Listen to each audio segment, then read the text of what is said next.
हटा दे और माइक छोटा हो तो फिर माइक के नीचे। हाँ भाई सवरत जी, एक बार जोरदार तालियां बजा दीजिएगा।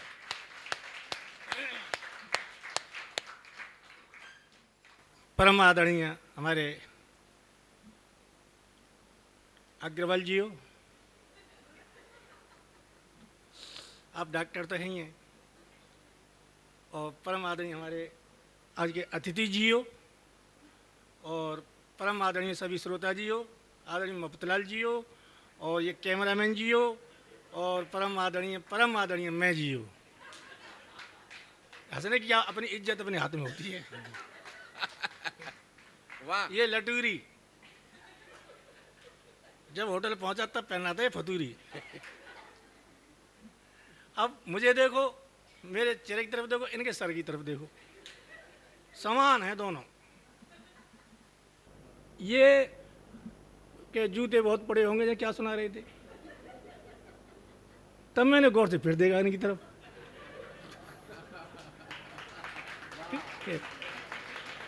क्यों, आदमी तभी ऐसा होता है जब खूब पढ़ते हैं। बहुत अच्छे हैं। मैं तो एक बार इनके घर पे गया तो लेकिन भाग्य की बात है, जैसे घर पहुंचा इनकी पत्नी के दर्द होने लगा शरीर में, तो ये बोले चाय वाय तो लौट के पियेंगे, मैं पत्नी को ज़रा रिक्शा में बिठा के और लड़के को भेज देता हूँ और फिर चाय बनवाऊँगा। अब ये घर पर तो ऐसे रहते हैं तहमत बांध के, और बोले बाहर रिक्शे इंतज़ार करने लगे रिक्शा का। रिक्शा आया तो पत्नी से बोले बैठ, तो पत्नी बोली कि कितने पैसे लेगा रिक्शे वाले से, कितने पैसे लेगा, बोले 50 रुपये। तो ये बोले कि भाई 50 रुपये क्यों लगेगा, तो ये तहमत पहन के खड़े थे। रिक्शा वाला बोला जब मालकिन चुप बैठी है तो तू बीच में भौंक क्यों रहा है, फिर तू बीच में क्यों भौंक रहा है। तब पता लगा कितनी इज्जत होती है घर में इनकी।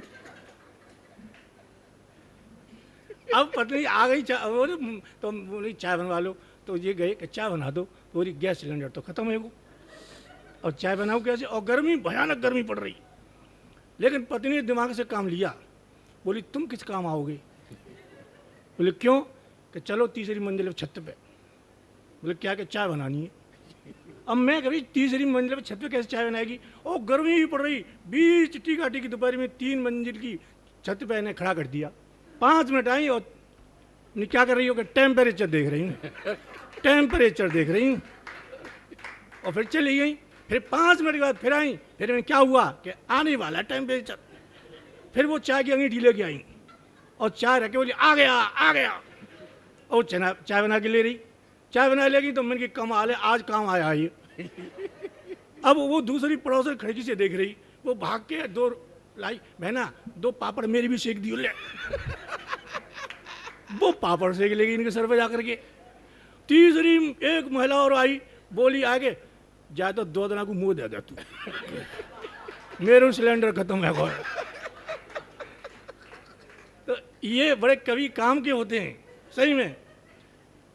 मैं इनके घर गया एक बार, पहली बार जब हम दोनों रहते थे, तो मैंने कहा भाई साहब वो आज है अपना अखबार दे दो हमें, हम अखबार पढ़ेंगे। तो ये बोले देखो घर के लिए नहीं दूंगा बिल्कुल भी। मैंने क्यों, कि यहाँ आंगन में बैठ के खूब पढ़ो, मैं घर के लिए नहीं दूंगा अखबार। तो मैंने यार कैसा आदमी है ये, मतलब अखबार नहीं दे रहा घर के लिए, बोला आंगन में बैठ के खूब पढ़ो। मैं ये भाई साहब काम तो एक दूसरे से पड़ता है, ठीक है मत दो। मैं अपने घर आ गया। एक दिन बाद फिर मेरे पास आए, बोले भाई साहब अपनी झाड़ू दे दो। मैंने घर के लिए नहीं दूंगा, आंगन में बैठे खूब लगा।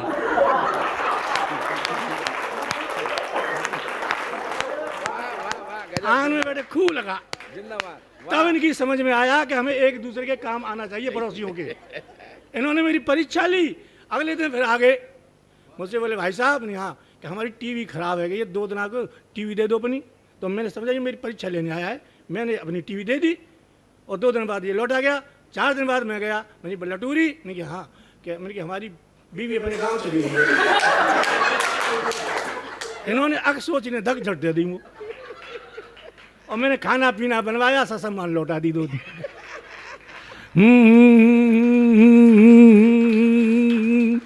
वाह वाह, ये बहुत अच्छे संचालक हैं।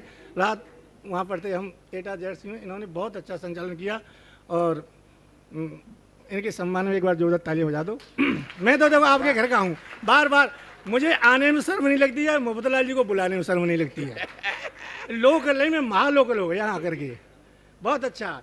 मैं अशोक जी अशोक जी तो मुझे सुन के ऐसे कह रहे हैं, अब कब तक सुनूँ? तो मैं कभी सुनाऊंगा जो सुन रखी पुरानी है, कोई नई हो तो सुनाओ। अब मैंने कहा अशोक जी जैसे तुम्हारा मन करता है कि ये तो पुरानी है नई सुनाओ, तो ऐसे ही मेरा मन करता है कि तुम ये पुराने श्रोता क्यों तो आते हो, नए नहीं आओ। नहीं आओ। अच्छा फिर दूसरी बात है कि तुम रोज हनुमान चालीसा पढ़ते हो, तब नहीं कहते रोज रोज क्यों पढ़ रहे हैं, नहीं पढ़ेंगे हम तो। और मैं जब बार बार सुनाऊँ तो कहते हैं नहीं सुनाओ। तो इसलिए होली का सम्मान समारोह है। मैं जो है एक गीत, राजनीतिक गीत में आपको सुना रहा हूँ। होली है, बुरा न मानो होली है।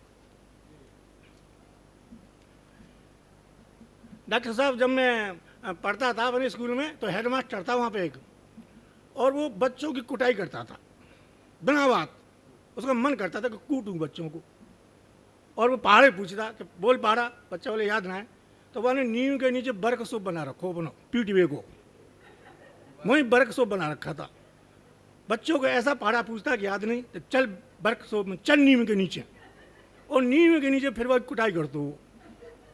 और जो नहीं चल बर्क सूप में, चल नीम के नीचे। अब वो पहाड़ा पूछा, पहाड़ा नहीं याद, तो चल बर्क सूप में नीम के नीचे। अब वो 20 तक पहाड़े मुझे याद थे, और बच्चों से 18-19 का नहीं बोला जा रहा। अब वो मेरी तरफ आया, मेरी तरफ देख के हंसो पहले तो। अब मोर 20 तक याद, तो मैं और हंसे होने करके वो तो बोला 22 को पहाड़ा सुना। मुझे याद ना है, चल नीम के नीचे, और 5-7 डंडा मारे, और बच्चों से बोले कल जो है 30 तक पहाड़े याद करके लाने, ध्यान रखना, और नहीं तो बर्क सोबे में शाम तक झाड़ूंगा फिर तुम्हें मैं। अब जो है 30 तक पहाड़े मैं याद करके लगा, 40 तक मुझे माँ ने बनाया 31 को पूछे वो, मैं 40 तक को लगो याद कर। मैं फिर पहुंचा वहाँ जाके, जैसे ही मैं पहुंचा मास्टर ने मुँह से बोले हंसो। फिर मैंने मास्टर को आंख निकाली, पहाड़े याद करके लाए हुआ है? मैंने हाँ। तो सुना है 41 को। मुझे याद ना है, चल बर्क सब नीम के नीचे, चल नीम के नीचे। मैं नीम के नीचे चलोगो। फिर बोला कल 50 तक पहाड़े याद होने चाहिए, और नहीं तो नीम के नीचे पिटोगे। अब हम उधर रात भर नींद नहीं आई, मैंने 50 तक कैसे पहाड़े याद करूं? मैं बिना याद किए चला गया। अब मास्टर रास्ते में मिला मुझे आँख तरफ निकाल, बोलो ओए चट में यूँ भाजवे लगो। बोले कहाँ जा रहा है? नहीं नीम के नीचे।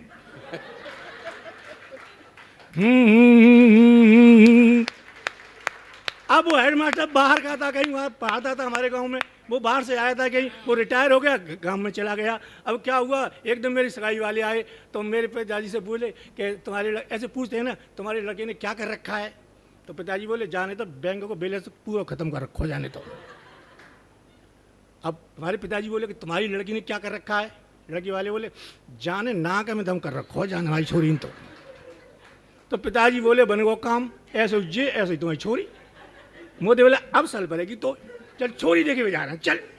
अब मैं पिताजी के संग छोरी देखने गया। अब मुझे पता नहीं कि जो वही हेडमास्टर को घर है। अब मैं वहाँ पहुँच गया तो मोहल्ले वाले उसके चाची चाचा ताता ताई बोले कि लड़की से बात कर लो। मैं आंगन में पहुँचा और तब वही हेडमास्टर घर से निकल के आया मेरी तरफ। मैं देख के भागा वहाँ से, बोले कहाँ जा रहा हूँ? नीम के नीचे जा रहा हूँ। हेडमास्टर बोलो आज नीम के नीचे ना जावे को नीचों, कि आज मंडप के नीचे जावे को तू। मोते बोले छोरी से बात कर चुपचाप, अब शादी होगी तेरी। अब हम जा रहे हैं बाहर। अब लड़की मेरी तरफ देखे, डॉक्टर साहब मैंने कसम से ज़िंदगी में किसी लड़की की तरफ नहीं देखा, ज़िंदगी में बिल्कुल भी। अब मैं किसी से प्यार नहीं किया ज़िंदगी में मैंने। अब मेरी हिम्मत नहीं पड़ा लड़की से बोलूँ तो बोलूँ कैसे। अब लड़की हूँ और लड़की से ना मेरी तरफ देखे, और मेरे पिताजी वहाँ खड़े और वो हेडमास्टर कौन में खड़ा कि जी बातें क्या करेंगे सुने। 5 मिनट गई, कोई नहीं बोल रहा। तो मेरे पिताजी बोले पूछ, कछु तो पूछ छोरी थे, कछु तो पूछ। अब मैं चुप, मेरी हिम्मत नहीं हो, कहा पूछूं। हेडमास्टर बोले अबे पूछ, कछु तो पूछ। जब हेड मास्टर ने कही तो मोर नींव के नीचे याद आ गई, मैं न पूछूंगा तो नींव के नीचे ले जावे वो।